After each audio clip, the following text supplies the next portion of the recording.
அதிகாரம் गलातियों का किताब पहला अध्याय 4-5 வாசிக்கலாம். 4 और 5।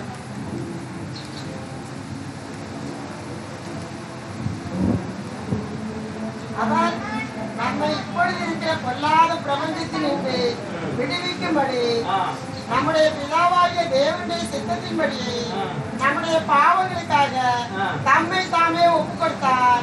அவருக்கு என்னென்றைக்கும் உள்ள सदा कालங்களிலும் மகிமை உண்டாவதாக. ஆமென். ஆமென். उसी ने अपने आप को हमारे पापों के लिए दे दिया ताकि हमारे परमेश्वर और पिता की इच्छा के अनुसार हमें इस वर्तमान बुरे संसार से छुड़ाए। उसकी स्तुति और बड़ाई युगानुयुग होती रहे। आमीन। இந்த வார்த்தை கொண்டு கர்த்தர் நம்மளோடு பேசும்படியாக நாம் ஜெபிக்கலாம். பரிசுத்தமுள்ள தேவனே, இந்த ஜீவனுள்ள அப்பத்துக்காக உம்மை ஸ்தோத்திரிக்கிறேன். परमेश्वर जीवन की रोटी के लिए आपको धन्यवाद करता हूँ। இதை எங்களுக்கு பிட்டு தரும்படியாக ஜெபிக்கிறேன். ये आप हमें तोड़कर देने के लिए करता हूँ। கர்த்தாவே, உம்முடைய அன்பு எவ்வளவு பெரியது என்பதை இங்கே நாங்கள் காண்கிறோம். आपका वचन कितना प्रेम, आपका प्रेम कितना बड़ा है करके हमें देखते हैं। கர்த்தராகிய இயேசுவே, இதை எங்களுக்கு நீர் பிட்டு தருவீராக. प्रभु आप हमें ये रोटी तोड़कर दीजिए। நாங்கள் ஒவ்வொருவரும் உமக்குள் எழுதி பிரகாசிக்கிறோம். एक दिन आपके अंदर उठकर उजाला देखो। நீர் பேசும். आप बातें कीजिए। எங்கள் ஒவ்வொருவர் மேலும் உங்களுடைய ஆவியின் வல்லமையை, ஆவியின் வரங்களை, ஆவியின் கனிகளை ஆதி காலத்துல ஊற்றினது போல இந்நாளிலும் ஊற்றுகிறார்கள். हर एक के ऊपर आपका आत्मिक वरदान, आत्मिक पवित्र आत्मा, पवित्र फल हमारे हर एक के जो आदि में आपने उंडेला था वैसे हमारे पर भी उंडेली। இயேசு நம்முடைய நாமத்தில் கேட்கிறேன். प्रभु यीशु आपके नाम से मांगते हैं। आमीन। திரும்ப வாசிக்கலாம். कैसे पढ़ेंगे? அவர் நம்மை இப்பொழுது இருக்கிற பொல்லாத பிரபஞ்சத்தினின்று விடுவிக்கும்படி நம்முடைய பிதாவாகிய தேவனுடைய சித்தத்தின்படியே நம்முடைய பாவங்களுக்காக தம்மை தாமே ஒப்பு கொடுத்தார். ஆமென். हिंदी में पढ़ी। उसने अपने आप को हमारे पापों के लिए दे दिया उसने अपने आप को हमारे पापों के लिए दे दिया, ताकि हमारे परमेश्वर और पिता की इच्छा के अनुसार क्यों? ताकि हम अपने पिता की इच्छा के अनुसार हमें जीवन बिताए। हमें इस वर्तमान बुरे संसार से छुड़ाए। हाँ, ये वर्तमान पूरे संसार से छुड़ाकर एक पवित्र जिंदगी बिताने। बस हालेलुया। अब தேவனுடைய சித்தம் என்ன? प्रभु की क्या मर्जी है? இந்த உலகத்தின் பிடியில், உலக காரியங்களில் இருந்து நம்மளை விடுவித்து दुनिया के बंधनों से हमें छुड़ाकर அவருக்கென்று நம்மளை பிரகாசிக்க செய்ய வேண்டிய என்பது அவருடைய சித்தம். उसके लिए हमें उजाला बनकर जीने के लिए ही प्रभु की मर्जी है। அப்ப அதை அவர் செய்கிறார். वो प्रभु ही करता है। இன்னைக்கு ஏன் கிறிஸ்தவ ஜனங்கள் வாழ்க்கையில சந்தோஷம் இல்லாம போகுது? क्यों आज मसीही लोगों के जीवन में खुशी नहीं दिखता है? தங்களை பற்றியே, தங்கள் தெரிந்து கொண்டதை பற்றியே அறியாமலே இருக்கிறாங்க.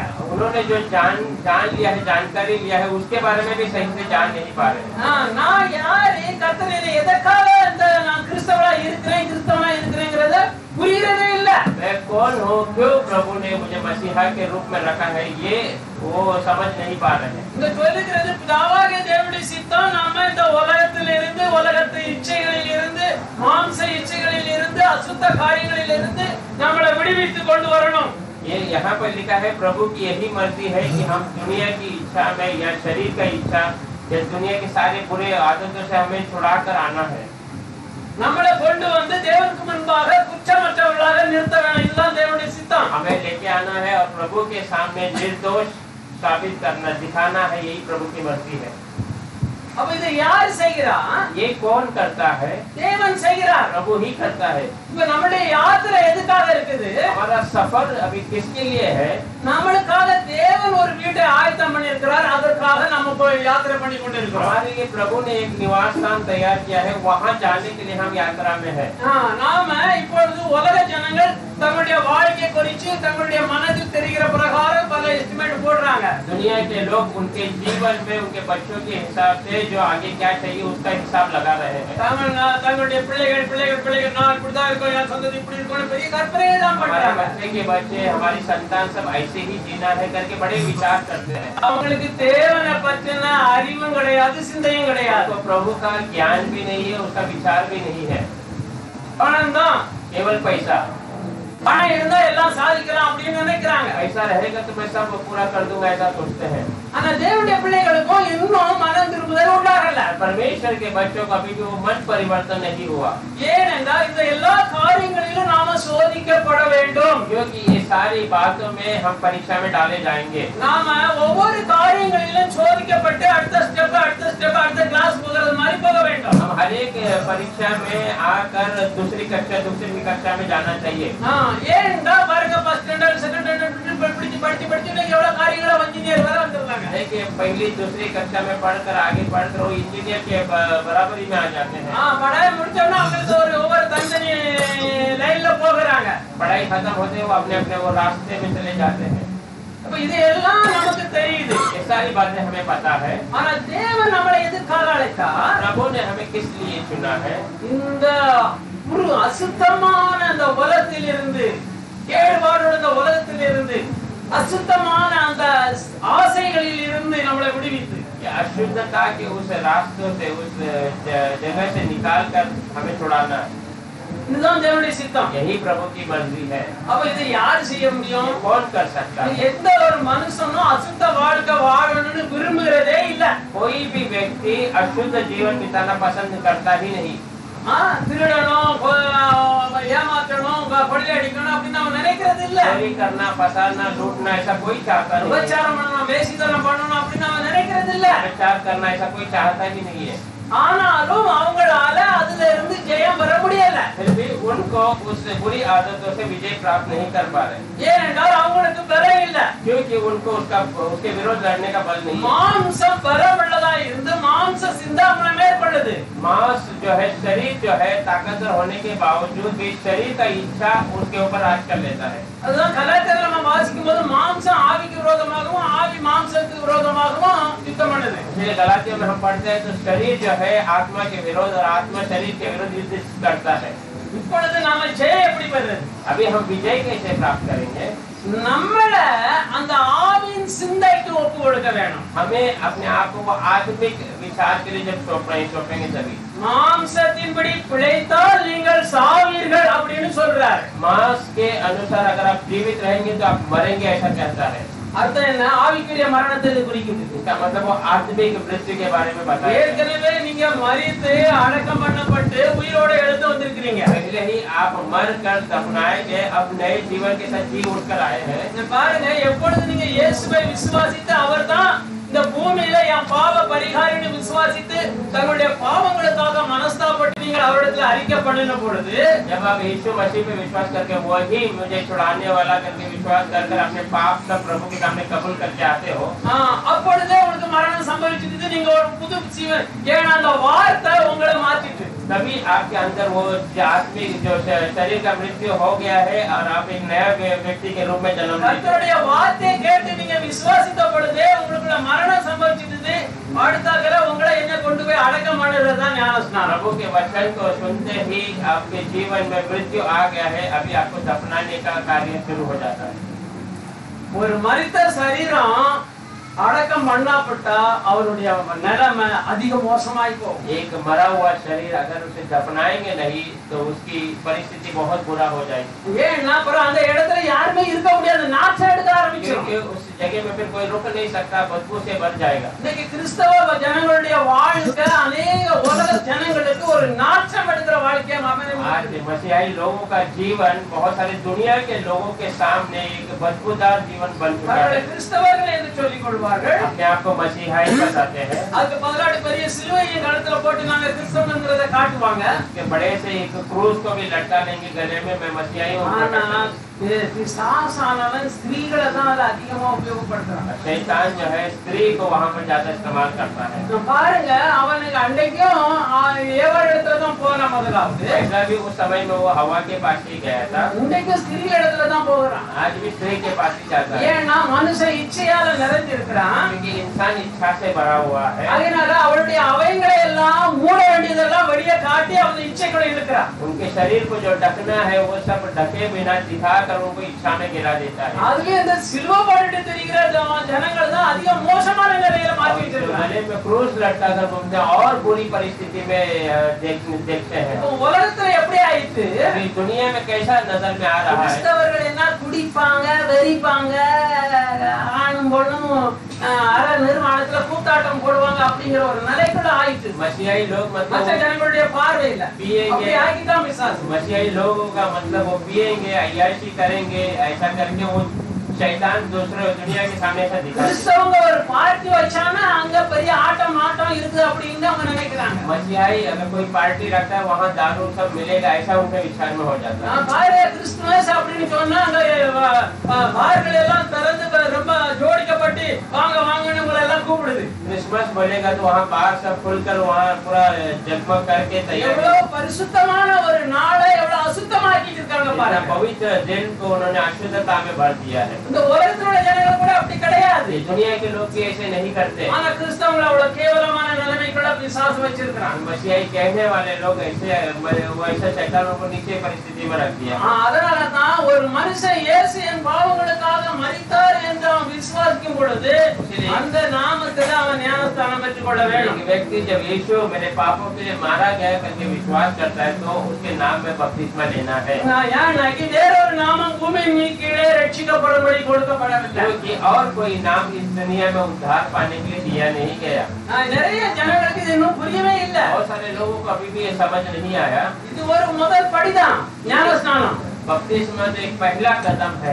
வேதத்திலே இயேசு கிறிஸ்துவின் நாமத்தினாலே தவிர வேற எந்த ஒரு பெயரிலும் ஞானஸ்நானம் கொடுக்கப்படவில்லை. वचन में यीशु मसीह के नाम को छोड़कर और कोई नाम में बपतिस्मा दिया नहीं गया। இயேசு சொன்னார் பிதா குமாரன் பரிசுத்த ஆவியின் நாமத்திலே ஞானஸ்நானம் கொடுங்க என்று. यीशु मसीह ने कहा पिता पुत्र पवित्र आत्मा के नाम में बपतिस्मा दो करके। எந்த ஒரு சபையும் பார்த்து சொல்லாம தம்முடைய சீஷர்களை பார்த்து சொன்னார். कोई कलीसिया को देखकर नहीं कहा परंतु अपने चेलों को देखकर कहा।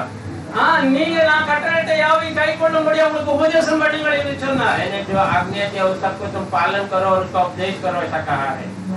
ஆனா அன்னைக்கு பாருங்க அவங்க போய் இயேசு சொன்னதான் செய்தாங்க. उस समय में देखिए उन्होंने यीशु ने जो उनको बताया उस बातों को ही किया। இயேசு தம்முடைய சீஷர்களை பார்த்து சொல்றாரு. यीशु अपने चेलों को देखकर कहता है ஒருவன் எனக்கு விரோதமா பாவம் செய்தா அவனுக்கு மன்னிக்கப்படும். कोई मेरे विरोध पाप करता है तो उसको क्षमा किए जाएगा। எனக்கு விரோதமா தூஷண வார்த்தை போட்டா அவனுக்கு மன்னிக்கப்படும். मेरे विरोध कोई गाली भी देगा तो उसे क्षमा कर दिए जाएंगे। ஏன்னா ஒரு நாள் அவன் அதுக்காக மனஸ்தாபப்பட்டா அவனுக்கு மன்னிப்பு உண்டு.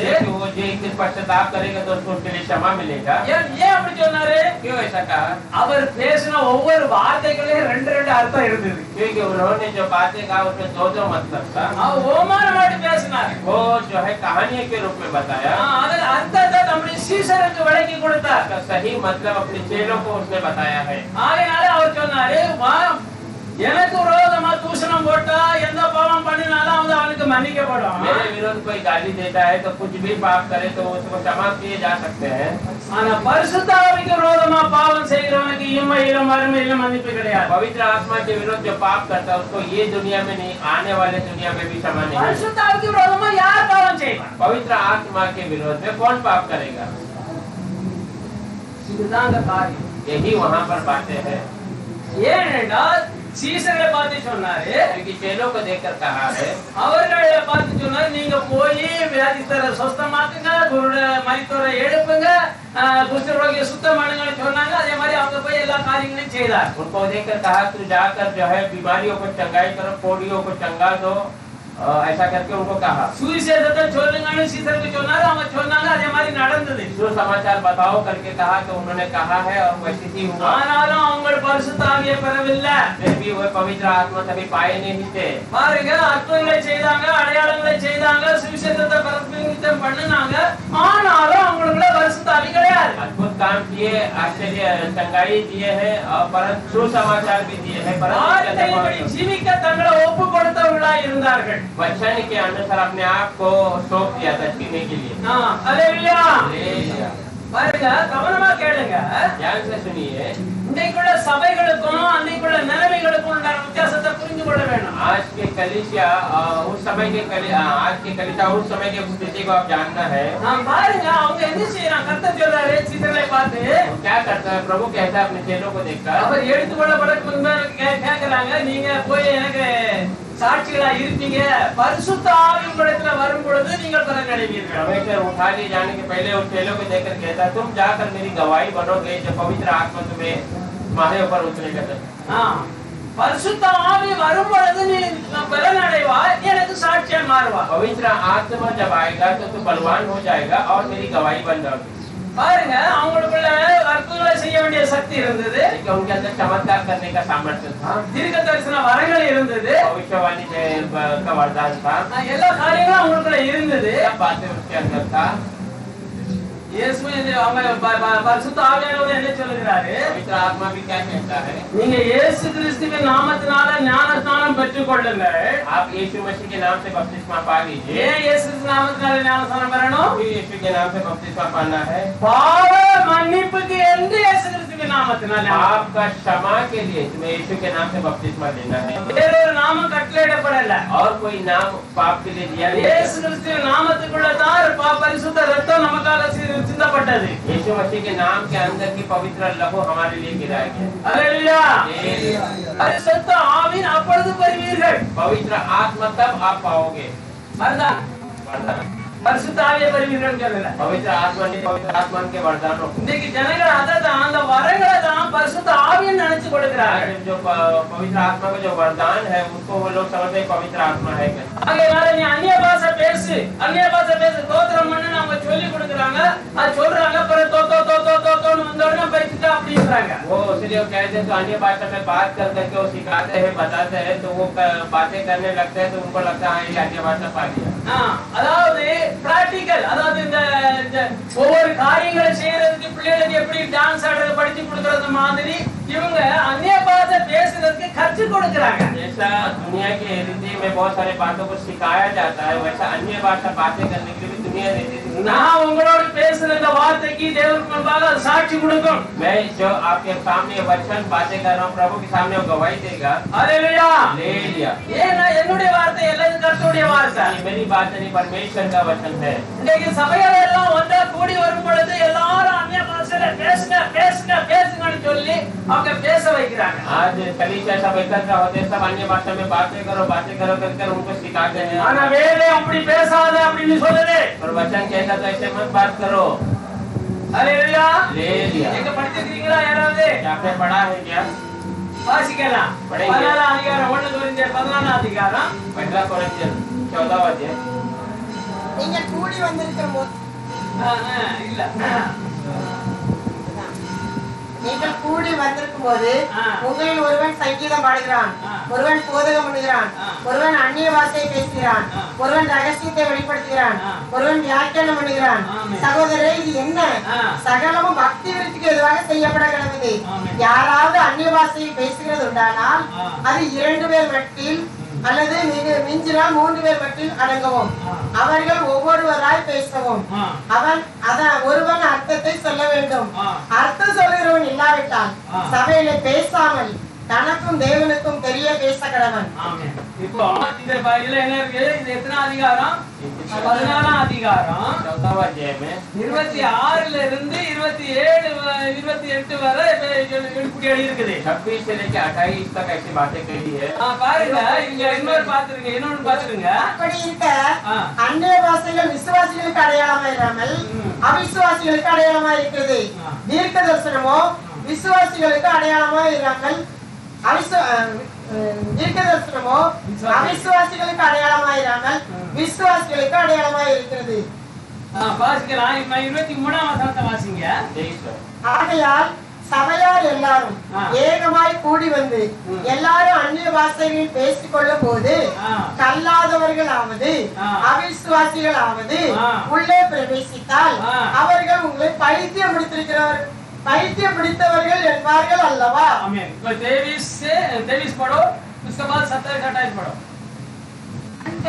यदि कलीसिया का एक जगह इकट्ठा हो और यदि कलीसिया एक जगह इकट्ठा होता है प्रभु का आराधना करने के लिए, हाँ, सबके सब अन्य भाषा बोले सब लोग सबके सब अन्य भाषा में बातें करे, और बाहर वाला या अविश्वासी लोग भी इधर आ जाए, हाँ, जो प्रभु को नहीं जानता वो लोग इधर अंदर आएगा, तो क्या वे तुम्हें पागल न कहेगा? हाँ, वो क्या कहेंगे? तुम लोग को पागल कहेंगे।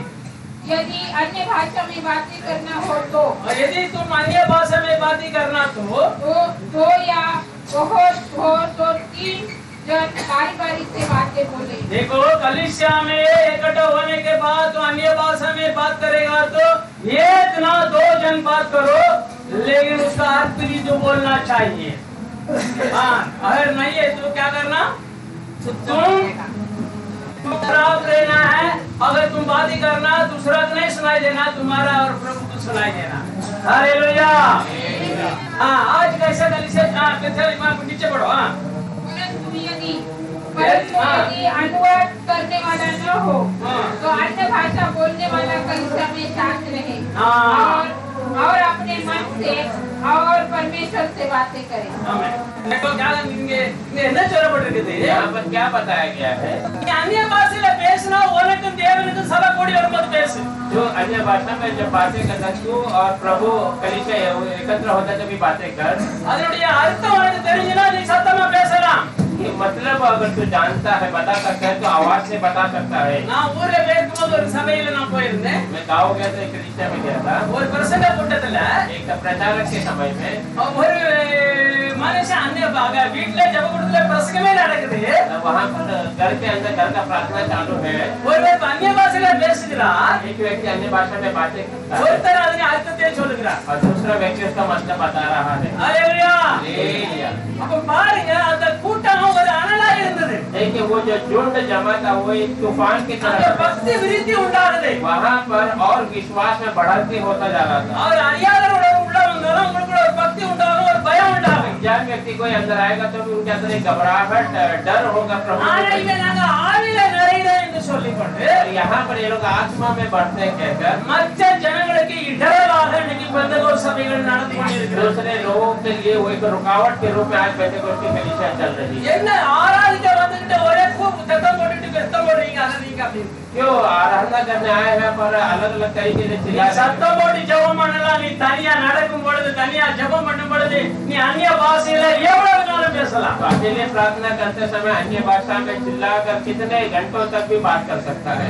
ஹalleluya। हालेलुया। ஆனா ஒருபட அர்த்தம் சொல்லுகிற ஆவி உனக்குள்ள இருக்குமானா, अगर मतलब बताने वाली आत्मा तेरे अंदर रहेगा तो நீங்க அந்த வார்த்தைகளை, அந்த 14 அதிகாரத்தை அதுல இருந்து நீங்க கீழே வரையில நன்கு வாசித்து யோசிப்பீர்களே, ஆனா अगर आप 14वां अध्याय में नीचे वचन पूरा अगर पढ़ के सोचेंगे तो அங்க என்ன செய்யுது? அந்த ஆவியில நிறைஞ்சி இருக்கிறவங்க இந்த பிரஷர்ல காற்று நிறைஞ்சி சூடாகி இப்ப புஷ்ஷுன்னு வெளியே வர மாதிரி அவங்களுக்குள்ள அந்த ஆவியினுடைய சந்தோஷம் இல்லைன்னா ஒரு எழுப்புதல் அவங்களுக்குள்ள தட்டிக்கிட்டு நிற்கும்। वो आत्मा में से भरे हुए लोग ऐसे दिखते हैं जैसा कुकर में प्रेशर भरकर बाहर निकलने का प्रयत्न करता, वैसा उनको वो बैठने नहीं देता। அவன் உடனே ஒரு சொல்லிக்கிட்டு இருக்கும்போதே இவருக்குள்ள இருந்து ஒரு பயங்கர சத்தம் மட்டும் வெடிக்கும்। वो दूसरा व्यक्ति बातें करते समय में ही ये आत्मा से भरकर उछलकर वो बातों को करते हैं। எல்லாரும் மற்றவங்களும் அமைதியாகணும், ஏன்னா இந்த சபையை ஒழுங்குபடுத்துறாரு। यहाँ बाकी लोग शांत होना है क्योंकि कलीसिया वहाँ जो है शांत அந்த மாதிரி கொரிந்து சபை இருந்தது। वैसा कोरिन्थियों कलीसिया था। எல்லாரும் अन्य भाषा பேசுனாங்க, அர்த்தம் சொல்றவங்க இருந்தாங்க, அங்க பிரசங்கம் பண்றவங்க இருந்தாங்க, தீர்க்கதரிசனம் சொல்றவங்க இருந்தாங்க, எல்லாம் ஒரே டைம்ல சத்தம் போட सब ஆரம்பிச்சாங்க। अन्य भाषा कहने वाले, भविष्यवाणी बताने वाले थे, सब एक ही समय में आवाज करने लगे। ஏன்னா இன்னைக்கு பெந்தகோஸ்து சபைகள் நீ अन्य भाषा பேசினா பரிசுத்தாவி பெற்றுட்டான்னு சொல்றாங்க। क्योंकि आज पेंटेकोस्ती की कलीसिया के अगर तो अन्य भाषा बात करे तो पवित्र கிடையாது, आत्मा அது बताएगी। ஓய்ந்து போகும்। ऐसा नहीं हो गया, अन्य भाषा एक दिन खत्म हो जाएगा। தீர்க்கதரிசனம் ஒழிஞ்சே போகும்। भविष्यवाणी एक समय में खत्म ही हो जाएगा, नाश हो जाएगा, नहीं रहेगा। नहीं रहेगा। அப்போ இதெல்லாம் ஒழிஞ்சு போகிற வரங்கள்। ये सब नाश होने वाला वरदान है। அப்போ இது எதுக்காக கொடுக்கப்படுது? पर ये क्यों दिया जाता है? நீ இயேசு கிறிஸ்துவின் நாமத்தினால ஞானஸ்நானம் பெற்றுக் கொள்வது இந்த ஆவியின் வரங்கள் எதுக்காக तो கொடுக்கப்படுகிறது? यीशु मसीह के नाम से बपतिस्मा लेते समय पवित्र आत्मा का वरदान क्यों நீ दिया? பக்தி விருத்தி அடைந்து அவருடைய திவ்ய சுவாபத்துல நீ பங்குள்ளவனாய் மாறும்படியாக। तो और भक्ति में बढ़ते रहना है और प्रभु के उस दिव्य स्वभाव का सहभागी बनना है। हालेलुया। இத அவங்க விட்டுட்டாங்க. ये बातों को उन्होंने छोड़ दिया। உலகத்துக்கு தங்களை காட்ட வருகிறாங்க, நான் பரிசுத்தாவி பெற்றுட்டேன் அப்படின்னு. दुनिया के लोगों को बताना चाहते कि मैं पवित्र आत्मा पाया हूँ करके। இதே கூட இருந்த ஜனங்களுக்கு மற்றவங்களுக்கு காட்டும்படி தங்களை அவர் பரிசுத்த அந்நிய பாஷையில பேசுகிறாங்க. साथ रहने वालों को दिखाने के लिए वो अपने अन्य भाषा में அறியாமையினாலே செய்கிறார்கள். अनजान तरीके से वो कामों को இன்னும் அவங்களுக்கு சத்தியத்தை அறியல. अभी भी वो सच्चाई नहीं जाने हैं। ஏன்னா பரிசுத்த ஆவி வரும் பொழுது कि पवित्र आत्मा जब आता है तुम सामर्थ्य நீ பலனடைவாய், तो सामर्थी बन जाओगे। நீ எனக்கு சாட்சியா இருப்பாய் என்று அப்போஸ்தலர்கள் 1:8 சொல்லப்பட்டிருக்கிறது. मेरी गवाही बनेगा कि प्रेरित की पहला 8 में लिखा गया। ஆனா யோவான் 16 அதிகாரம் 16 வசனத்துல यूहन्ना 14वां अध्याय 16 वचन में நான் பிதாவை வேண்டிக் கொள்ளுவேன், मैं पिता से विनती करूंगा அவர் என்னென்றைக்கு உங்களுடனே கூட இருக்கும்படி वो हमेशा तेरे साथ रहने वाले के लिए சத்திய ஆவியாகிய வேறொரு தேற்றரவாளனை தருவார். सच्चाई आत्मा और एक सहायता तुम्हें देगा। ஹல்லேலூயா. हालेलुया। அவர் உங்களுடனே வாசம் பண்ணி உங்களுக்குள் இருப்பதனால் वो तुम्हारे साथ वास करेगा और तुम्हारे साथ रहेगा। इसीलिए तुम्हारा अंदर रहता है, इसीलिए बोलना அவரை காணாது. दुनिया के लोग उसे देख नहीं पाएंगे। நீ பரிசுத்தாவி பெற்றிருக்கான்னு உலகத்துக்கு தெரியாது. तो पवित्र आत्मा पाया है पर दुनिया के लोगों को मालूम नहीं होगा। நீ வரம் பெற்றிருக்கிறது உலகம் காணும். तो वरदान पाया वो दुनिया के लोग देख लेंगे। ஆனா அந்த பரிசுத்தாவி உனக்குள்ள இருக்கிறது காணாது. ये पवित्र आत्मा जो तुम्हारे अंदर है वो दुनिया के लोग नहीं जान सकते। அப்ப அந்த பரிசுத்த ஆவியாகிய தேவன் உனக்குள்ள இருந்து என்ன செய்கிறார்? पवित्र आत्मा परमेश्वर तेरे अंदर रहकर क्या कार्य करेगा? எண்ணங்களை மாம்ச சிந்தைகளை எல்லாம் அழிக்கிறார். तेरे विचारों को, तेरे मांस के विचार सबको वो नाश करता है। ஜென்ம சுபாவத்தை அவர் மாற்றுகிறார். जन्म का स्वभाव को वो बदलता है। ஹல்லேலூயா. हालेलुया।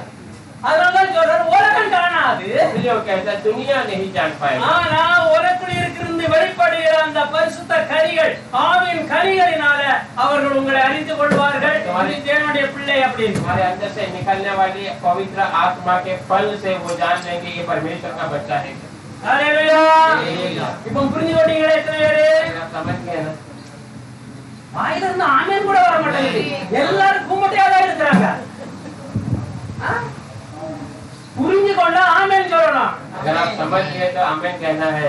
நீங்க சும்மா ஏதோ காதுல இந்த காதுல கட்டி இந்த மேல விட்ட மாதிரி இருந்துட்டீங்கன்னா என்ன ஆகுறது? अगर एक कान से लेकर दूसरे कान में छोड़ेंगे तो क्या? சாதாரண தான் காத்துட்டு இருக்கிறான். शैतान वही इंतजार में रहता है। ஆளுக்கு என்ன வேற வேலையே இல்லாம இப்பதான் சொல்றான் वो அப்படின்னு. उसको कोई काम नहीं वैसे ही कहते रहेगा। கர்த்தருக்கு ஸ்தோத்திரம். प्रभु का அப்ப धन्यवाद। கர்த்தர் என்ன செய்கிறாரு? प्रभु क्या करता है? பொல்லாதவர்களாகிய நீங்கள் जो बुरे आप है आप लोग உங்கள் பிள்ளைகளுக்கு நல்லவைகளை கொடுக்க வேண்டும் என்று அறிந்திருக்கும் போது आपके बच्चों को अच्छी बातें देना जानते हैं। பரமபிதா, जो परम पिता, வாக்கு மாறாத தேவன், कभी न बदलने वाला खुदा, சொன்னதை செய்யும் அளவும் கைவிடாத தேவன், जो बोला है वो करने तक अपने आप को हमें छोड़ता नहीं वो खुदा। அப்படிப்பட்ட தேவன் சொன்னவர் वैसा जो कहने वाला खुदा என்னிடத்துல கேட்டா நான் பரிசுத்த ஆவியை கொடுப்பது அதிக நிச்சயம் அல்லவா? अगर तुम मुझसे पूछेगा तो पवित्र आत्मा मैं तुम्हें दूंगा, ये बहुत सच्चाई है। பாய் வாசிக்கலாம். லூக்கா 11 அதிகாரம் 13 வசனம். पढ़ेंगे लोग 11 में 13 वचन।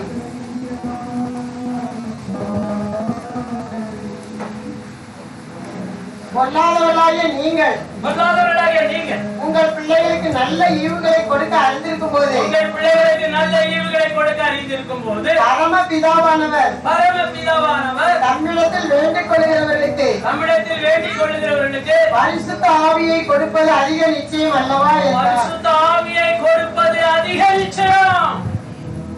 ஹல்லேலூயா. हालेलुया। தேவன் ஒருவர் உண்டு என்று விசுவாசிக்கிறாய். वो एक है तो विश्वास करता हिंदी है। में पढ़ो।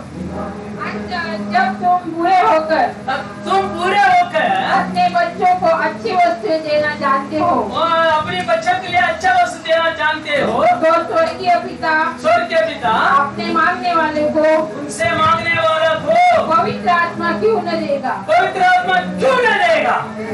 हालेलुया. அப்படி இருந்த எப்படி இருந்த ஒண்ணுமே இல்ல. உங்க உள்ளம் உடையாட்டா பரிசுத்த ஆவி உங்களுக்கு கிடைக்காது. जब तक आपका हृदय टूटा नहीं जाएगा तब तक आपको पवित्र आत्मा नहीं मिलेगा। எதுக்காக உள்ளம் உடையணும்? क्यों तुम्हारा हृदय टूटना है? ஆண்டவரே என்னால இப்படி இருக்க முடியலையே, எனக்கு சாந்தம் இல்லையே, எனக்கு பொறுமை இல்லையே, இந்த பரிசுத்தாவின் கனி எனக்குள்ள இல்லையே, என்னோட தாரம் என்னோட உருவாக்கம் என்னோட இல்ல அப்படின்னு நீங்க அதுக்காக வாஞ்சித்து உள்ளம் உடைந்து ஜெபம் பண்ணும் பொழுது பரிசுத்தாவியை கொடுத்தார். आप जो कहना चाहिए प्रभु ये बातें मेरे अंदर नहीं है, पवित्रता मेरे अंदर नहीं है करके आप रो कर उसके लिए आंसू बहाकर अपने हृदय को तोड़कर जब आप मांगोगे तब परमेश्वर वो आत्मा देगा। நான் நிறைய பெந்தகோஸ்து கூட்டங்கள்ல ஒரு வருஷமா ஓடினேன். मैं एक साल से अधिक पेंटेकोस्ट की कलीसिया में दौड़ता था। எனக்கு எப்படியாவது பரிசுத்தாவின் அபிஷேகம் வேணும், मुझे कैसे भी पवित्र आत्मा का अभिषेक चाहिए, கர்த்தருக்காக ஜீவிக்க வேணும், प्रभु के लिए मैं जीना है। அப்படிப்பட்ட ஒரு தாகத்தோட ஓடினேன். ऐसे एक प्यास के साथ में दौड़ता எல்லா था। காத்திருப்புகளிலும் मैं பங்கெடுத்தேன். सारे जो है इंतजार का जो सभा में भाग लिया, मीटिंग में जाकर भाग लिया। पवित्र आत्मा पाने के इंतजार की सभा में जाकर मैंने भाग ஒரு लिया। நாள் தரல, एक दिन भी मुझे मिला नहीं। ஒரு நாள் சொன்ன ஆண்டவர்ட்ட பார்த்து 11 மணிக்கு சிவகாசத்துக்கு போயிட்டு இருக்கிறேன். एक दिन सेकंड शिफ्ट में जाकर आते समय 11 बजे रात को कहा प्रभु से நான் சரியில்லப்பா, मैं सही नहीं हूँ पिता, நான் கண்ணு எவ்வளவு மோசமா இருக்கு, என் இறுதி எவ்வளவு கெட்டதா இருக்குது, मेरी आंखें कितनी खराब है, मेरा हृदय कितना बुरा எவ்வளவு है, கெட்ட எண்ணத்தோட பாக்குது, कितना गंदे विचारों से वो देखता है। அதனால என் வாலிபத்தை காக்க எனக்கு பலம் இல்ல. क्योंकि मेरे जवानी को बचाने के लिए मेरे पास बल नहीं है। நீரு உங்களுடைய ஆவியை நான் எவ்வளவோ கேட்டு கேட்டு பார்த்தா தரக்கு வழி இல்ல. आप अपनी आत्मा मुझे दो करके मैंने मांगा तो आपने देने के लिए दिया नहीं है। நான் சொல்ல உங்களுக்கு தர விருப்பம்னா பரவாயில்ல, आप नहीं देना चाहते ठीक है, ஆனா என்னால எதையுமே வாழ முடியாது. पर मैं अभी इसके ऊपर जी नहीं सकता हूँ। ஏன்னா நான் உம்மை பாவம் செய்ய பொழுது திரும்ப உம்மை சிலுவையில அறையிறான்னு சொல்லப்பட்டிருக்குது. क्योंकि मैं फिर से जब पाप करता हूँ तो मैं आपको दोबारा क्रूस पर मारता हूँ, ऐसा लिखा அப்ப है। என் இருதயத்தை என் மனதை என் கண்ணை கண்ட்ரோல் பண்ண என்னால முடியல. मेरा हृदय, मेरी आंखों, मेरे शरीर को मैं काबू नहीं कर पा रहा हूँ। நீர் உம்முடைய பரிசுத்த ஆவியை தாரதான்னா தாரும், आप अपनी पवित्र आत्मा अगर देना चाहते हैं तो दीजिए। இல்லையே இந்த வண்டி நான் ரோட்ல போயிட்டு இருக்கிறேன், ஒரு வண்டியை ஃபெயில் பண்ணி என்ன எடுத்துக்கிறோம். नहीं तो मैं रोड पे चल रहा हूँ, एक गाड़ी ब्रेक फेल हो जाए, मुझे मार दे, मुझे आप ले लीजिए। நாம் நரகம் போக முடியாது, मैं नरक में नहीं जाना चाहता हूँ, ஜாயகா நீ नहीं जाना। ஏன் அப்படியே ரத்தத்தினால என் பாவத்தை கழுவி இருக்கிறேன். क्योंकि आपके लहू से मेरे पापों को आपने धोया है, நான் நானா போய் தற்கொலை பண்ண முடியாது. इसलिए मैं अपने आप को खुदकुशी नहीं कर सकता हूँ। அது செய்யறது பாவம். वो तो बड़ा गुनाह है, ஆகையினால நீர் என்ன எடுத்துக்கணும். इसलिए आप मुझे उठा लीजिए। எனக்கு முடியாது, ஜீவிக்க முடியாது, என்ன கண்ட்ரோல் பண்ண எனக்கு சக்தி இல்ல, முடியாது தாரும் அப்படின்னு. मैं जी ऐसा पाप की जिंदगी जी नहीं सकता हूँ, मुझे काबू करने के लिए आपका आत्मा चाहिए, नहीं तो मुझे उठा लीजिए। உள்ளம் ஒட்டைஞ்சு அழுது நடு ரோட்ல வேலைக்கு தான் போயிட்டு இருக்கிறேன். हृदय टूट कर मैं रोया, रास्ते में मैं काम के लिए जा रहा था, அந்த இடத்துல என்ன நடக்கும்? उस जगह पे प्रभु ने मुझे भरा था। ஹalleluya. ஹalleluya. அதுதான் வேதத்துல சொல்லுகிறது, ஏசாயா 57:17ல நினைக்கிறேன், வாசிக்கலாம். वही वचन मिल गया ईसाई 57 के साथ में 57 के 17 में வாசிக்கலாம். पढ़ेंगे। ஆமா 17. நான் அவர்கள் பொருளாசை என்னும் இல்ல இல்ல இல்ல 57:15 நித்தியவாசியும் நித்தியவாசியும் பரிசுத்தர் என்கிற நாமமும் உள்ளவராகிய பரிசுத்தம் என்கிற நாமம் உள்ளவராகிய மகத்துவமும் உன்னதமானவர் சொல்லுகிறார். உன்னதமான கர்த்தர் சொல்லுகிறார், உன்னதத்திலும் பரிசுத்த ஸ்தலத்திலும் வாசம் பண்ணுகிற நான், உன்னதத்திலும் பரிசுத்த ஸ்தலத்திலும் வாசம் பண்ணுகிற நான் பணிந்தவர்களின் ஆவியை உயிர்ப்பிக்கிறது, பணிந்த ஆவிகளை உயிர்ப்பிக்கவும், நொறுங்கினவர்களின் இருதயத்தை உயிர்ப்பிக்கிறதற்கும், நொறுங்கி உள்ளம் உடைந்து நொறுங்கினவருடைய உள்ளத்தை உயிர்ப்பிக்கிறதற்கும், நொறுங்குண்டு பணிந்த ஆவியுள்ளவர்களிடத்திலும் வாசம் உடைந்து நொறுங்கி என்னால முடியாத எனக்கு உதவி செய்யும் அவரே எப்படியா பிடிக்கிற அந்த உள்ளத்துக்குள்ள வருகிறார் கர்த்தர். ஹalleluya. அப்ப பரிசுத்த ஆவி எது? पवित्र आत्मा क्या है? அப்ப இன்னைக்குள்ள சபைகள் என்ன சொல்லுது? आज की कलीसिया क्या कहती है? நீ அந்நிய பாஷை பேசிட்டா பரிசுத்த ஆவி பேசிட்டா, तो अन्य भाषा पा लिया அது பரிசுத்த ஆவியின் கிரியை தான். वो पवित्र आत्मा का कार्य ही है। தீர்க்கதரிசனம் உரைக்கிறதும் பரிசுத்த ஆவியின் காரியம் தான். भविष्यवाणी बताता वो भी पवित्र आत्मा का ही। இன்னைக்கு உங்கள் முன்னால என்ன பிரசங்கம் பண்றதும் பரிசுத்த ஆவியின் கிரியை தான். आपके बीच में प्रचार करो, ये भी पवित्र आत्मा का ही क्रिया है, அதானே? वरदान है। நான் இதனால நான் பெருசு இல்ல, पर इसके वजह से मैं बड़ा नहीं हूँ। நான் ஆண்டவருக்காக மரிக்கவும் ஆயத்தமா இருக்கிறேன். प्रभु के लिए मरने के लिए भी तैयार हूँ, நாம் எல்லாத்தையும் இழக்க தயாரா இருக்கிறோம். आपको खोने के लिए तैयार हूँ। ஆனா அந்த விட்டு கொடுக்கிற அன்பு, சகிக்கிற அன்பு, पर वो நேசிக்கிற அன்பு பரிசுத்த ஆவியின் அன்பு கிரியை எனக்குள்ள இல்லாட்டா अगर वो छोड़ने का, क्षमा करने का वो प्रेम, पवित्र आत्मा का प्रेम अगर मेरे अंदर नहीं रहेगा तो நான் कुछ भी नहीं, நான் ஒண்ணுமே இல்ல. मैं कुछ भी नहीं। அதுதான் பரிசுத்த பவுல் சொல்றா. वही प्रेरित पौल कहता है எல்லாரும் கர்த்தருக்குள்ள வந்த உடனே அந்த அன்பினால அந்த சந்தோஷத்தினால தங்களை இழக்க ஆயத்தம். अनेक लोग मसीहा के अंदर आने के बाद वो खुशी में अपने आप को मर मिटने के लिए तैयार हैं। அவ்வளவு பெரிய சந்தோஷத்தையும் விடுதலையையும் சமாதானத்தையும் இயேசு கொடுக்கிறார். उतना बड़ा आनंद और खुशी और समाधान प्रभु यीशु देता है। ஹல்லேலூயா. हालेलुया। ஆகையினால பரிசுத்த அன்னைக்கு சொல்ல ஜனங்கள் அறியாமையினால இப்படி கூட்டத்தை அவங்க நடத்துறாங்க. आज बहुत सारे लोग अनजान में वो लोग ऐसे सभा चलाते हैं। நினைக்கிறாங்க நாங்க அந்நிய பாஷையில பேசுறோம். அது சொல்லுது அந்நிய பாஷையில பேசுகிறவன் மனுஷனிடத்துல பேசல தேவனிடத்துல பேசுறான். वहाँ लिखा है अन्य भाषा में जो बातें करता है प्रभु से इंसान से नहीं परंतु प्रभु से बातें करता है। அவன் பேசுறது அவனுக்கு தான் பக்தி உண்டாகும், மற்றவங்களுக்கு பக்தி உண்டாகாது. जो बातें करता है उसके लिए ही भक्ति में वो बढ़ाएगा और किसी के लिए वो भक्ति में नहीं लाएगा। அவன் பேசுறது அவனுக்கே தெரியாது. वो जो बातें करता है उसको खुद पता नहीं है। நான் என்ன பேசுறேன்னு எனக்கே தெரியாது. मैं जो बातें कर रहा हूँ मुझे ही पता नहीं। நான் இப்ப உங்க மத்தியில அந்நிய பாஷையில அநேக பாத்துட்டு இருந்தோம்னா இங்க எல்லாரும் உங்களை இப்படி பாத்துட்டு தான் இருக்கீங்களே, உங்களுக்கு அது ஒண்ணுமே புரியாது, எனக்கும் புரியாது. मैं आपके सामने अगर अन्य भाषा में बात करूंगा तो आप मुझे देखते रहोगे, आपको भी समझ नहीं आएगा, मुझे भी नहीं आएगा। அப்ப அது எதுக்காக கொடுக்கப்படுது வரங்கள்? तो क्यों वरदान दिया जाता है? அவங்க பக்தி விருத்தி அடைவதற்காக, वे लोग प्रभु में और बढ़ना है उसके लिए, அவர் தேவனுக்கு என்று கனி கொடுக்கும்படியாக. प्रभु के लिए फलदायी बनने के लिए। ஹல்லேலூயா. हालेलुया।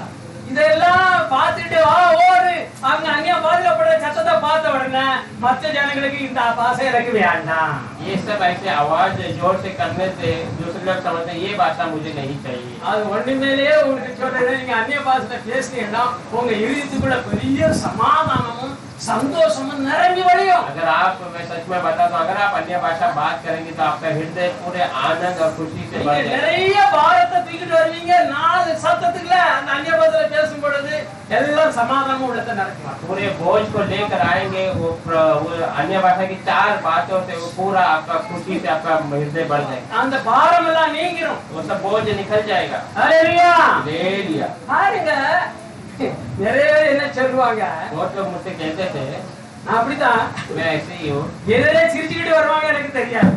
तो सामने से हंस कर आएंगे पर मुझे मालूम है, பிரதர் பிரதர் மக எனக்கு தெரியாது, கேட்க முடியாது. ब्रदर ब्रदर करके मुझे बुलाएंगे, मुझे सुनेगा भी नहीं और मैं ध्यान भी नहीं देता। என்னய்யா இப்படி போறீங்க அப்படிம்பாங்க. क्या ब्रदर आप நான் ऐसे? சைக்கிள்ல போகும்போது मैं जब साइकिल में जाता था, எதிர் சைடுல தான் மாறாங்க, சின்ன வழிதான். ஆனால் நான் அந்த நினைவு நமக்கு கர்த்தரோட இருக்கும் பொழுது அது நமக்கு தெரியாது. छोटा सा रास्ता है, वो आगे से आ रहे हैं, पर मैं प्रभु के अंदर जब बनता हूँ तो मुझे पता नहीं आगे कौन आ रहा है। அவங்களுக்கு தெரியும், நான் அவங்கள பார்த்துக்கிட்டே போறது மாதிரி பார்த்து பார்க்காம போறாரு அப்படின்னு நினைப்பாங்க. वो लोग सोचते हैं ये देख कर भी बिना देखे जैसा जा रहा है।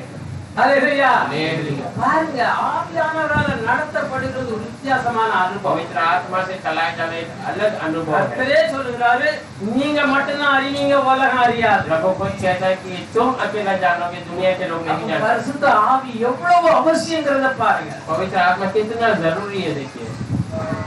உனக்கு என்ன தேவையோ அவர் வரங்களை பகிர்ந்து கொடுக்கிறார் ஆவியானவர். तुम्हें क्या जरूरत है वो वरदान को पवित्र आत्मा बांट कर देता है। நீங்க வீட்டுல போய் 1 கொரிந்தியர் 12, 13, 14 இந்த அதிகாரங்களை வாசித்தீங்கன்னா आप घर पर जाकर पहला कोरिन्थियन 13, 14, 15 आप पढ़कर 12, देखेंगे, 13, 12, 13, 14 पढ़कर देखेंगे तो உங்களுக்கு இந்த வார்த்தைகள் எல்லாம் புரியும். ये बातें, ये वचन सब आपको समझ में आ जाएगा। நாம இந்த பொல்லாத பிரபஞ்சத்திலிருந்து விடுவிக்கப்பட்டு हम ये पूरे संसार से छुड़ाए जाकर கர்த்தருக்கு கனி கொடுக்கும்படி நம்மளை தெரிஞ்சுக்கிட்டார். प्रभु के लिए फल देने के लिए प्रभु ने हमें चुना। அவருடைய திவ்ய சுபாவத்துக்கு பங்குள்ளவர்களாகும்படி பரிசுத்த ஆவி கொடுக்கப்படுது. उस पवित्र स्वभाव में सहभागी होने के लिए पवित्र आत्मा दिया जाता है। அவருடைய திவ்ய சுபாவத்தின் நம்மளிலிருந்து வெளிப்படுத்தபடி பரிசுத்த ஆவியின் வரங்கள் நமக்கு தரப்படுகிறது. उसका पवित्र स्वभाव हमें प्रकट होने के लिए पवित्र आत्मा का वरदान दिया जाता है।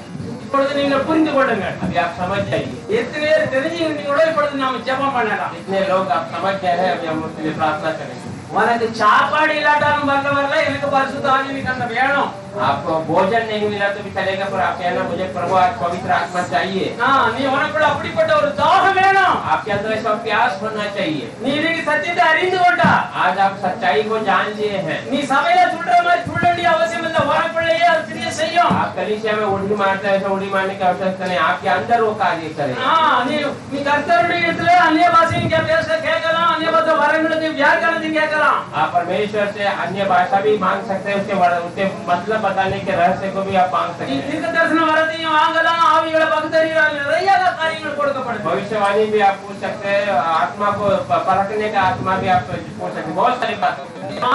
ஆகையினால இவரை எல்லாம் கர்த்தர் நீ வாங்கி தருவாரு. ये सब प्रभु आज आपको देगा। எதுக்கு தெரியுமா? நமக்கும் பக்தி உண்டாகணும், क्यों? हमारे लिए भी वो प्रभु के अंदर भक्ति நாம் का மூலமா மற்றவர்களுக்கும் பக்தி உண்டாகணும். हमारे द्वारा और लोगों को भी वो भक्ति की मांग அதான் சொல்றாரு, என்னை விசுவாசிக்கிற உள்ளத்திலே இருந்து, इसलिए कहता है मुझे विश्वास करने वाले के हृदय के अंदर ஜீவ தண்ணீர் உள்ள நதிகள் புறப்பட்டு பாயும். जीवन का पानी का नदी कहते जाए, नदियां बहेंगी, नदियां बहेंगी। हालेलुया। हालेलुया। அப்ப உங்க உள்ளத்துல இருந்து அந்த ஜீவ நதி பாய்ஞ்சுனா, अगर आपके अंदर से वो जीवन की नदियां बहेगी तो பேருடைய பாவங்கள் கழுவப்படும், அநேகருடைய இருதயங்கள் ஆசீர்வதிக்கப்படும். बहुतायत लोगों के पाप क्षमा किए जाएंगे, बहुतायत लोग आशीषित पाएंगे। இன்னைக்கு கிறிஸ்தவன் சொல்லிட்டு பக்கத்து வீட்டுல பேச மாட்டாங்க. आज मसीहाई कहेंगे मगर बाजू के लोगों से बातें नहीं करते, और சொந்த ஜனங்கள் மத்தியிலையும் பேச மாட்டாங்க. रिश्तेदारों में भी बातें नहीं करेंगे। எனக்கு அவன் சார் பிடிக்காது, मुझे वो पसंद नहीं है, वो सही नहीं है, நான் இருக்கிறாங்க. वो न्याय करते हैं அவங்களுக்கே தெரியாது, क्योंकि उन्हें पता ஏன்னா नहीं, அவங்களுக்கு பரிசுத்த ஆவி இல்ல. क्योंकि उनके अंदर वो पवित्र आत्मा नहीं है। ஆனா இந்த பரிசுத்த ஆவி பெறாதவங்களுக்கு பயம் இருக்கும், சண்டை போடுவாங்க, எல்லாம் செய்வாங்க. ஆனா அந்த ஆவியின் கனிகள் இருக்காது. இதுதான் அடையாளம். पवित्र आत्मा नहीं है, उनके अंदर भय रहेगा, झगड़ा क्रोध सब करेंगे, उनके अंदर वो आत्मा இது नहीं है। வேறு ஒரு எக்ஸாம்பிள். पत्रस एक उदाहरण है। அவன் பரிசுத்த ஆவி பெறுமானால ஆண்டவருக்காக உமக்காக நான் மரிப்பேன்னு சொன்னான். पवित्र आत्मा पाने के लिए प्रभु मैं आपके लिए मरूंगा करके कहा, ஆने के पहले आने के पहले நான் உனக்காக மரிப்பேன்னு சொன்னான். मैं आपके लिए मर जाऊंगा ऐसा कहा, எல்லாரும் முறை நான் போக மாட்டேன்னு कोई சொன்னான். भी चले जाए मैं आपको छोड़कर नहीं जाऊंगा। அது ஒரு மாம்ச வைராக்கியம், பக்தி வைராக்கியம் தான், நல்லதுதான். शरीर का भक्ति का தூணு. हाँ, ஆனா அவன் பாருங்க, சூழ்நிலை மாறின உடனே परिस्थिति बदलने के அவன் நினைச்சது மாதிரி இல்ல, வித்தியாசமா மாறின उसने உடனே जो सोचा वैसा नहीं था, बहुत अलग हो गए।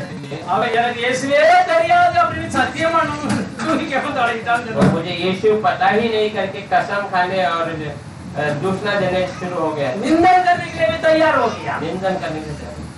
ஆனா பரிசுத்தாவி அவன் பெற்றதுக்கு அப்புறம் पवित्र आत्मा जब उसने पा लिया तब அவனுக்கு ஒன்ன குறிச்சும் பயம் இல்ல. इसकी भी बातों की நாளைக்கு கொண்டு போய் அன்னைக்கு அவனுக்கு பயம், செத்து போவாங்கிற பயம், அடிச்சு விடாங்கிற பயம் இருந்தது முதல்ல. उस समय में जो मुझे भी यीशु के साथ मार देंगे वो भय उसके अंदर था, ஆனா இப்பவும் அவருக்காக மரிக்கவும் ஆயத்தம். और अब उसके लिए मरने के लिए तैयार है। யாக்கோபை ஏரோது கொலை செய்துட்டான். याकूब को हेरोद ने जो है मार दिया है, இப்ப இவனையும் கொலை செய்ய கொண்டு போய் ஜெயில வச்சிருக்கான். अभी इसको भी दूसरे दिन मारना है, इसको बंदी गृह में रखा है। இப்போ நான் ஓய்வு நாளுக்காக இந்த நாள் காத்திருக்குது, ஓய்வு நாள் கடந்த உடனே அவனை கொண்டு போய் கொலை செய்வாங்க. जो इस विश्राम का दिन है उसके बाद दूसरे दिन उसको जाके मार देंगे, ஆனா இவன் நல்லா போராட்ட விட்டு வர்றாங்கறான். पर ये अच्छा सा गहरी नींद में सो रहा है। ஹalleluya. யாருக்கு வரும்? किसको आएगा नींद? ஞான கர்த்தர் மேல எல்லாம் கர்த்தர் செய்கிறார், அப்படி சித்தம் தான் என் வாழ்க்கையில நடக்கும். प्रभु ही सब कर रहा है, उसकी मर्जी मेरे जीवन में होगी। அதுக்கு நான் என்ன ஒப்பு கொடுத்துட்டேன். उसके लिए मैं अपने आप को எதுனாலும் கர்த்தருக்கு ஸ்தோத்திரம். भी हो जाए, प्रभु को धन्यवाद। அவர் என் வாழ்க்கையில எதை நம்ம அனுமதிச்சாலும் நான் சந்தோஷமா ஏற்றுக்கொள்வேன். मेरे जीवन में कुछ भी दे दे मैं स्वीकार लूंगा खुशी से। அப்படிப்பட்ட எண்ணம் அவனுக்குள்ள வந்துட்டு அவன் மரணத்தை கொஞ்சம் பயமே போயிடுச்சு. ऐसा विचार उसके अंदर आकर मृत्यु का डर उससे निकल गया। இன்னைக்கு விசுவாசிகள் மத்தியில ஏன் கலக்கம், பயம், உலகத்தினுடைய காரியங்கள் எல்லாம் பார்த்த உடனே உண்டாகுது? क्यों आज विश्वासियों के बीच में घबराहट, डर, दुनिया की बातों को देकर उठता है? நாளைக்கு உங்க வாழ்க்கையில என்ன நடக்கும் உங்களுக்கு யாருக்கா தெரியுமா? कल क्या आपके जीवन में होगा, आप किसी को पता है? அடுத்த மணி நேரத்துல என்ன நடக்கும் உங்களுக்கு யாருக்கா தெரியுமா? अगले घंटे में क्या होने वाला है किसी को आपको पता है? உன் வாழ்க்கையை பத்தி உனக்கு தெரியுமா? आपके जीवन के बारे में आप जानते हैं क्या? நீ தெரியாத. आपको नहीं இது पता। யார் கையில இருக்குது? ये सब किसके हाथ में है? முழு உலகத்தின் சிருஷ்டித்த நம்முடைய கர்த்தராகிய இயேசு கிறிஸ்துவின் கரத்துல पूरी இருக்குது. दुनिया को सृष्टि करने वाला प्रभु यीशु के हाथों में है। ஹalleluya. हालेलुया। எந்த மனுஷனுக்கும் தெரியாது, कोई भी इंसान को पता नहीं है, நமக்கும் தெரியாது. हमें भी पता नहीं है। அதான் இயேசு சொன்னாரு, इसलिए यीशु ने कहा है, நான் வருவேளே பிதா ஒருவர் தவிர இவருக்கு தான் அறியாது. मैं आने का जो समय पिता को छोड़कर और कोई जान नहीं सकता। ஏன்னா அவருக்கே தெரியாது ஏன் சொல்றாருன்னா क्योंकि वो कहता मुझे भी पता नहीं थी நம்ம இந்த உலகத்துடைய பாவம் பூரணமாகும் போது அவர் வருவார் तो दुनिया का पाप का अंत होगा तब वो आ जाएगा बढ़ जाएगा तो आएगा ஹalleluya लेविया எப்படி அந்த இஸ்ரவேல் ஜனங்களை கொண்டு போய் கானானுக்குள்ள கொண்டு போகிறதுக்கு தடை இருந்தது அவர்கள் செய்த பாவம் பூரணமாகல जैसे इस्राएली लोग को कानान देश जाने के लिए जो रुकावट उनका पाप पूर्ण हुआ नहीं तो वो तब तक वो वहां पहुंचाए नहीं எந்த பிள்ளை தேவனுடைய பிள்ளை இன்னும் மனம் திரும்பி கர்த்தருக்குள்ள வர வேண்டிய பாக்கியம் இருக்கோ அதுக்காக வேண்டிய நேரம் லேட் படிக்குது जो बच्चा आज प्रभु के पश्चाताप करके प्रभु में आना जो रुका हुआ है उसके लिए वो इंतजार में है ஹalleluya हालेलुया நம்மள தாழ்த்துவோம் अपने आप को नम्र करेंगे உங்களுக்கு சாப்பாட்டுக்கு இல்லனாலும் இல்ல எனக்கு பரிசுத்தாவி வந்தா போதும் मुझे खाने के लिए नहीं चले मुझे पवित्र आत्मा मिला तो बस है அவர் வந்துட்டாருன்னா அதோட கூட எல்லாம் கூட வந்துரும் जब वो आ गया तो उसके साथ सब कुछ आ जाएगा ஹalleluya हालेलुया ஒரு பிள்ளையை அனுப்பும் பொழுது அவன் சும்மா வெளியே போன்னு அனுப்பும் பொழுது எல்லா ஆசீர்வாதங்களும் சேர்த்து அனுப்புவாரு एक बच्चे को जब भेजते हैं तो वो खाली नहीं उसको भेजते हैं परंतु उसके साथ के सारे பிள்ளை பிறக்கிறதுக்கு முன்னாடியே அதுக்கு ஆகாரங்களை எல்லாம் தயார் பண்ணி எடுத்து அது பாதுகாக்க வேண்டிய கொடை எல்லாம் தயார் பண்ணிட்டு தான் பிள்ளையை வெளியே கொண்டு வருவார் बच्चा पैदा होने के पहले उसके आने वाले सारी जरूरतों को तैयार कर ही प्रभु உனக்கு பரிசுத்த ஆவியை நீ பெற்றுக்கொண்டா அதோடு கூட தேவனுடைய எல்லா ஆசீர்வாதங்களுக்கும் நீ உரிமைக்காரன் ஆகிறாய் पवित्र आत्मा पा लेगा तो उसके बाद प्रभु के सारे आशीषों का हकदार बन जाएगा அதான் சொல்லுது பரிசுத்த ஆவியை உலகம் காணாது அறியாது अब पवित्र आत्मा को दुनिया लोग नहीं जानेंगे ना ही जान पाएंगे देख नहीं पाएंगे देख नहीं पाएंगे ஆனால் நீங்கள் அவரை அறிவீர்கள் ஏனென்றால் அவர் உங்களுக்குள் வாசமா இருக்கிறார் क्योंकि आप उसे जान लोगे क्योंकि वो आपके अंदर वास करेगा அதனாலே கேளுங்க ஆண்டவரிடத்துல इसलिए आप मांगे प्रभु से கர்த்தாவே உமக்கு ஆவியின் பரிசுத்தாவின் கனிகள் கொடுக்க என்னிலே வாரும் என்னை ஆளுகை செய்யும் என்னை நடத்தும் அப்படின்னு சொல்லி உங்களை அர்ப்பணம் பண்ணுங்க पवित्र आत्मा का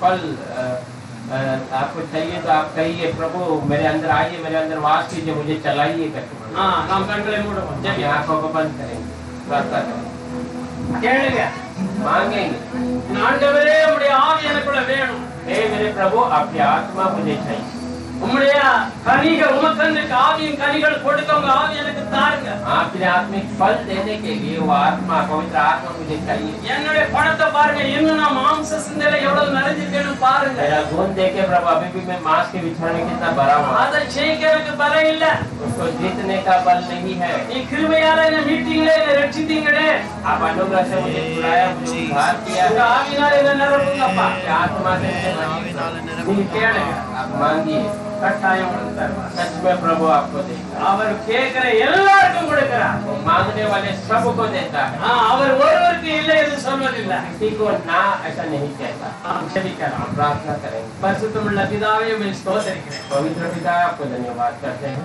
நீர் என் நாமத்தினாலே எதை கேட்டாலும் அதை நான் செய்வேன் என்று சொன்னீர் इस नाम से तो जो भी मांगेगा मैं करूंगा ऐसा अपने साथ இந்த பூமியிலே கர்த்தாவே உம்மை அல்லாமல் எங்களுக்கு நிம்மதியும் சந்தோஷத்தையும் கொடுக்கிறது யார் इस दुनिया में प्रभु आपको छोड़ इस दुनिया में हमें कौन समाधान और आनंद देगा நீர் சொன்னீர் பொல்லாதவர்களாகிய நீங்கள் உங்கள் பிள்ளைகளுக்கு நல்ல ஈவுகளை கொடுக்க அறிந்திருக்கும் போது आपने कहा बुरे होकर आप अपने बच्चों को अच्छी बातें देना चाहते हैं तो நீர் உம்மிடத்தில் வேண்டியவர்களுக்கு பரிசுத்த ஆவியை கொடுத்து என்று சொன்னீர் विनती करने वाले को मैं पवित्र आत्मा दूंगा ऐसा आपने कहा இப்பொழுதும் வார்த்தை கேட்ட ஒவ்வொரு பிள்ளைகள் மீதும் உம்முடைய பரிசுத்த ஆவியினால நீர் நிரப்பும்படியா ஜெபிக்கிறேன் अभी वचन सुने हुए हर एक बच्चे के ऊपर आपके पवित्र आत्मा से ढकने के लिए அவங்க உள்ளத்தில் இருக்கிற எல்லா பிசாசின் கிரியைகளும் மாம்சத்தின் கிரியைகளும் அழிக்கப்பட்டு வெளியேறுவதாக हृदय के हर एक मांस का विचार और शैतान की क्रिया सब नाश होकर बाहर निकल இந்த பொல்லாத பிரபஞ்சத்திலிருந்து விடுவிக்கும்படி பிதாவாகிய தேவனுடைய சித்தத்தின்படி உம்மையே ஒப்பு கொடுத்தீரே ये पूरे दुनिया से छुड़ाने के लिए पिता परमेश्वर आप अपने आप को इस दुनिया में सौंपे थे